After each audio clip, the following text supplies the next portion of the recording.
سر ننگا ہے.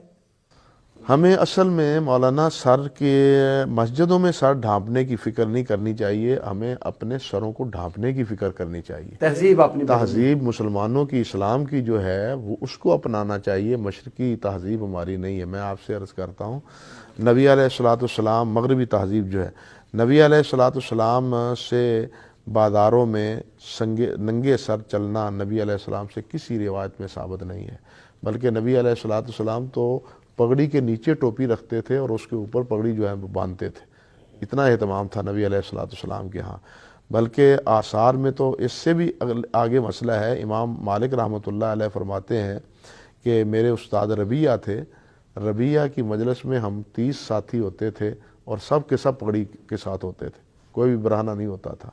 اسی طرح وہ کہتے ہیں کہ میرے ساتھی ہیں ان کا عبدالعزیز بن عبد المطلب، وہ مسجد میں آئے، سوئے اتفاق یہ کہ ان کے سر پر پگڑی نہیں تھی، ڈھپا ہوا نہیں تھا، تو ان کے والد نے شدید انکار کیا اور برا یعنی سخت لفظ ان کے بارے میں کہ تم برہنہ سر لے کے مسجد میں آ گئے ہو، نکلو مسجد سے، ٹوپی پہن کے آؤ، سر پہ کپڑا رکھ کے آؤ.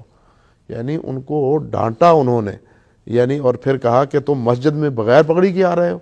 یہ خیر القرون کا دور ہے. اس سے پتہ چلتا ہے کہ اس وقت تابعین میں، اتباع التابعین میں کیا پوزیشن تھی سر ڈھانپنے کی. ہمارے ہاں یہ اب ریت بن گئی ہے مغرب کے تناظر میں سر کو ننگا رکھنے کی. سر ڈھانپنے کے بارے میں آپ سے عرض کر رہا تھا کہ حضرت امام مالک رحمۃ اللہ علیہ کے اس بیان سے معلوم ہوتا ہے کہ اس خیر القرون کے دور میں معاشرے میں اور مسجد میں آنے کے لیے سر ڈھانپنے کی اہمیت کیا تھی. بلکہ اگر ہم تھوڑا سا اپنی اسی بر صغیر کی تاریخ میں جائیں، بلکہ اس سے بھی پہلے میں آپ کو ایک بات کی طرف توجہ دلانا چاہتا ہوں کہ ہمارے جتنے صاحب فتویٰ بزرگ ہیں، میں لفظ صاحب فتویٰ بزرگ بولتا ہوں، جو اساتذہ ہیں، اساتذہ علم ہیں، کبھی آپ نے ان کو ننگا سر دیکھا ہے؟ نہیں بالکل نہیں. تو پھر اعتبار صاحب فتویٰ اور صاحب استاد کا علم کا ہے. بازار میں چلنے پھرنے والے اگر ہمارے جیسے کمزور عمل والے ہیں تو پھر ان کی عمل وہ ہمارے لیے باعث نمونہ نہیں ہے. ہمارے بر صغیر کی تاریخ کا ایک بڑا عجیب واقعہ ہے. آپ نے شاید دیکھے ہوں گے سید سلیمان ندوی، حتیٰ کہ نواب صاحب رحمۃ اللہ علیہ، سب کے سر ڈھانپے ہوئے ہیں.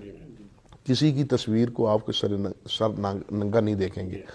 صرف اگر آپ ننگا دیکھیں گے تو ایک آدمی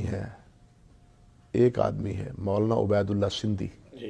مولانا عبید اللہ سندھی نے احتجاجاً سر سے پگڑی اتار دی تھی کہ انگریز نے ہمارے ملک پہ قبضہ کر کے ہماری پگڑی اتار دی ہے، اب میں یہ پگڑی سر پہ اس وقت باندھوں گا جب انگریز کو یہاں ملک سے نکال لوں گا. جی یہ ہمارے یعنی گویا کہ پگڑی ویسے بھی ہمارے ماحول اور معاشرے میں عزت کا باعث سمجھی جاتی ہے.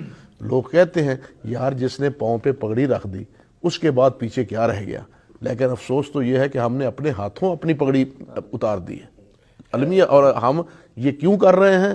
مغرب کی نکالی میں. نانات وی کلشکر صدقا